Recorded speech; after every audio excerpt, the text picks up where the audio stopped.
Bank കൊടുക്കുന്ന സമയത്ത് ദുന്യവിയായ സംസാരം ഉണ്ടായാൽ ഇമാം സുയൂത്തി റളിയല്ലാഹു അൻഹു ഔലിയാക്കളിൽ നിന്ന് ഉദ്ധരിച്ച് പറയാണ്, ഈമാനില്ലാതെ മരണപ്പെട്ടു. അയാൾക്ക് മരിക്കുന്ന സമയത്ത് ലാ ഇലാഹ ഇല്ലല്ലാഹ് എല്ലാം കഴിയൂല. ബാങ്കിനെ നമ്മൾ വലിയ ബഹുമാനത്തോടെ കാണണം.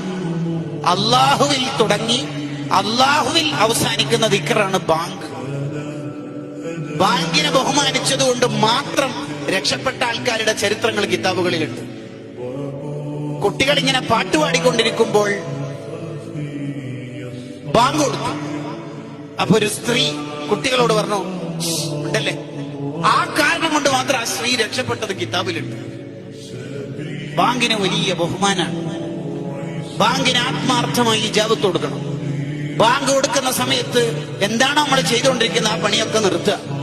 കൈകൊണ്ടല്ലേ പാത്രം കഴുകുന്നത്, വായ കൊണ്ട് ഇജാബത്ത് കൊടുത്താൽ പോരെ എന്നല്ല ആലോചിക്കേണ്ടത്. കിതാബ് മുത്താല ചെയ്യുന്ന ആളാണെങ്കിലും ബാങ്കിന് ശ്രദ്ധ കൊടുക്കുകയാണ് വേണ്ടത് എന്ന് ഇമാം ഹദ്ദാദ് റളിയല്ലാഹു അൻഹു പറഞ്ഞത് ഇയാനത്തു ത്വാലിബീൻ എന്ന കിതാബ് എടുത്ത് ഉദ്ധരിക്കേണ്ടത്. അലസരാവരുത്. ബാങ്കിന് വലിയ ബഹുമാനാണ്. ബാങ്കിനെ മൈൻഡാക്കാതിരിക്കുന്നത് വലിയ പ്രശ്നമാണ്. ആ സമയത്ത് അനാവശ്യ സംസാരം നമ്മുടെ ഈമാൻ തന്നെ നഷ്ടപ്പെടുത്താൻ കാരണമാണെന്നാണ് ഇമാം സുയൂത്തി റളിയല്ലാഹു അൻഹു ഒക്കെ നമ്മളെ പഠിപ്പിക്കുന്നത്.